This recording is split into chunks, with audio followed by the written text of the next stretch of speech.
मीडियाच्या बातमीपत्रात आपले स्वागत। मी सीमा काय। जे पाहिले तेच दाखवणाऱ्या अध्यायाने चालू घडामोडींचा आढावा घेण्यासाठी पाहूयात आजच्या हेडलाईन्स। सांगली महापालिका 2018 ची सत्ता भारतीय जनता पार्टीने खेचून आणली, काँग्रेस राष्ट्रवादीचा दावा फोल ठरला।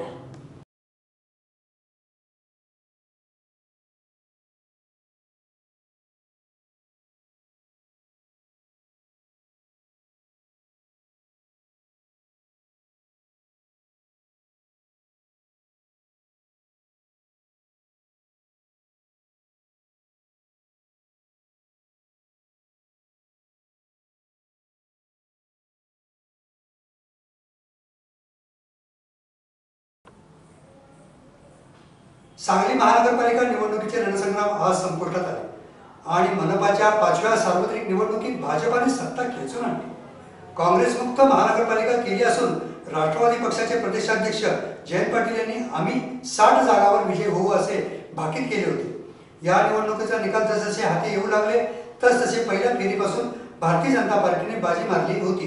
78 जागांसाठी 400 उमेदवार रिंगणात होते। याचा निकाल हाती आले त्यामध्ये मिरज हा काँग्रेसचा बालेकिल्ला होता। त्या बऱ्याच जागांवर भारतीय जनता पार्टीने बाजी मारली। यामध्ये विद्यमान नगरसेवक यांना चांगलाच फटका बसला असून अपक्षांची मोठ बांधणारे राजेश नाईक यांना पराभवाला सामोरे जावे लागले। त्याचबरोबर कुपवाडमध्ये कायम पक्षांतर करणारे धनपाल खोत यांचा पराभव झाला असून खंडबाग म्हटले की काँग्रेसचा बालेकिल्ला त्यामध्ये विद्यमान महापौर हनुभाई शिकरकर यांना पुन्हा विजय प्राप्त झाला असून प्रभाग क्रमांक 19 मध्ये शेखर इनामदार यांचे प्रभागात पूर्णपणे पॅनल विजय झाले असून त्यांनी जी शपथ खाल्ली होती जोपर्यंत भाजपाचा महापौर करत नाही तोपर्यंत मुंबईत पाऊल ठेवणार नाही ही प्रतिज्ञा त्यांनी पूर्ण केली। त्याचबरोबर सांगली वाडीमध्ये माजी आमदार दिनकर तात्या पाटील यांनी विजयाची नांदी केली। अशा प्रकारे काँग्रेस व राष्ट्रवादीला विजयापासून वंचित ठेवले। यामध्ये अपक्ष उमेदवार यांनी 1 सीट आणली असून ज्यांनी स्वबळाची चर्चा करणारी यांना पराभवाला सामोरे जावे लागले। यावर पूर्ण प्रभागामध्ये आवाज मीडियाच्या टीमने जे पाहिले ते दाखवले असून मतदान केंद्रावरील हा स्पेशल रिपोर्ट अक्रम शेख, सुनीता शिंदे, सीमा काळे, प्रणाली गुडसे, अभिजित शिंदे यांचा हा स्पेशल रिपोर्ट। तर आपलंही कुठेतरी कर्तव्य आहे की त्यांचं नावही तिथं राज्यभराचं नेतृत्व करत असताना स्थानिक पातळीवर त्यांचं म्हणजे खंबीरपणानं नेतृत्वाच्या मागं उभं राहणं आणि त्यांना म्हणजे प्रदेशमध्ये काम करायला त्या पद्धतीनं थोडंसं वाव मिळणं हे ओघानंच आलं आणि म्हणून आम्ही सर्वांनी निर्णय घेतला की आपण राष्ट्रवादी म्हणून लढवायचं आणि तसंच या पद्धतीने निवडणूक झाली।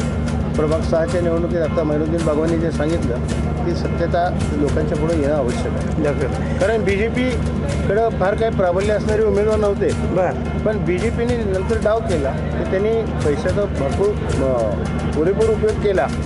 पण एका गटात त्यांना हे लक्षात आलं की इथं काहीतरी म्हणजे अजिबातच होणार नाही काही करून म्हटल्यावर त्यांनी पैंतरा बदलला। आपल्या अधिकृत दिलेल्या उमेदवारांना सोडून अपक्षाच्या मागे लागले ते अपक्षाला भरपूर फायनान्स केला आणि सगळे कार्यकर्ते अपक्षाच्या मागे राहिले। BJP तर BJP पण काँग्रेस जिथे युती आहे म्हणून सांगत होती काँग्रेसचे नेते दुसऱ्या वार्डात हातात चिन्ह घेऊन उभारलेत आणि या वार्डातील लोकांना सांगत होते की 1 बॅट करा आणि 3 कमळ करा आणि हे सगळं ओपन सिक्रेट आहे। त्यामुळं ह्या राजकारणातल्या ह्या घाणींना आपण आता बाहेर काढण्याच्या दृष्टिकोनातून इतकं पुढे वाटचाल असणार। आपण बघू शकताय सांगली मिरज कुपवाड महानगरपालिका सार्वत्रिक 2018चा निकाल मिरजमध्ये प्रभाग 6 मध्ये सर्व राष्ट्रवादीचे उमेदवार विजयी झालेले आहेत आणि आत्ताच आलेला हा निकाल फक्त आपण आवाज मीडियानं नमस्कार। सांगली मिरज कुपवाड महानगरपालिका सार्वत्रिक निवडणूक 2018 प्रभाग 1चा निकाल आता हाती आलेला आहे। आपण विजयी उमेदवारांनाच विचारणार आहोत। साहेब तुम्ही किती मतांना निवडून आला आणि मला सगळ्या गोष्टी सांगा। आज आमचे नेते आदरणीय जयंत पाटील साहेब, काँग्रेसच्या नेत्या जयश्रीताई पाटील यांच्या आतंक प्रयत्नामुळं आज राष्ट्रवादी काँग्रेस आणि काँग्रेस पक्षाचे जवळजवळ 2800 ते 3000 मताने, प्रशांत पाटील म्हणत तर जवळजवळ 3700 मतांनी लीड आली। मी स्वतः 2800 मताने आणि नगरेश बागे जवळजवळ 3 ते 5 मताने लीड झाल्यात। आज या ठिकाणी भागातील लोकांनी आम्हाला मत दिले आहे। ज्या भागात काम आहे त्या भागाने जनतेला भरभरून मदत दिली. आज प्रसाद पडला असते किंवा मी माझ्या भागात असते, आज आमची जनतेची कामं केली आणि जनतेनं विचार करून त्या कामाच्या रस्त्याला निवडून देण्याचा प्रयत्न केला. भविष्य काळामध्ये जे जनतेनं आमच्यावर प्रेम दाखवलं त्या प्रेमाचं नक्कीच त्यांना आम्ही फलित देऊ आणि इथून पुढच्या काळामध्ये जनतेची सेवा करण्यासाठी आम्ही 5 वर्ष अहोरात्र प्रयत्न करणार. ज्या हेतून आम्हाला जनतेनं करून दिलं त्यांचा हेतू साध्य करून आम्ही जनतेशी प्रामाणिकपणे काम करू. भागाचा विकास करण्यात आम्ही कधीही कुठेही पडणार. आपलं मतदारांनी आपल्याला भरघोस मतं दिलं, त्याबद्दल आपलं काय मत व्यक्त? सर्वप्रथम मी मतदारांचं या ठिकाणी आभार मानतो. त्याच पद्धतीनं या सर्व पॅनेलसाठी व सांगली मिरज कुपवाड शहर महानगरपालिकेच्या काँग्रेस व राष्ट्रवादी आघाडीचे नेते आमचे नेते आदरणीय जयश्रीदेव वहिनी, जयंत पाटील साहेब, विश्वजितजी कदम साहेब, प्रतीकदादा पाटील यांनी अथक प्रयत्न केले व त्याचं यश आज या ठिकाणी दिसत आहे. सांगलीच्या जनतेनं जातीपातीच्या राजकारणाला लांब ठेवून निव्वळ विकास आणि विकासाचे काम करणारी चांगली लोक या निमित्तानं निवडून दिलेत हेच या ठिकाणी दिसून येत आहे. त्यासाठी मी सांगलीच्या जनतेचे आभार मानतो व त्यांनी जो विश्वास दाखवला आहे तो निश्चित स्वरूपाने येणाऱ्या 5 वर्षामध्ये आम्ही पूर्ण करू एवढंच आपल्याला सर्वांना सांगतो. धन्यवाद.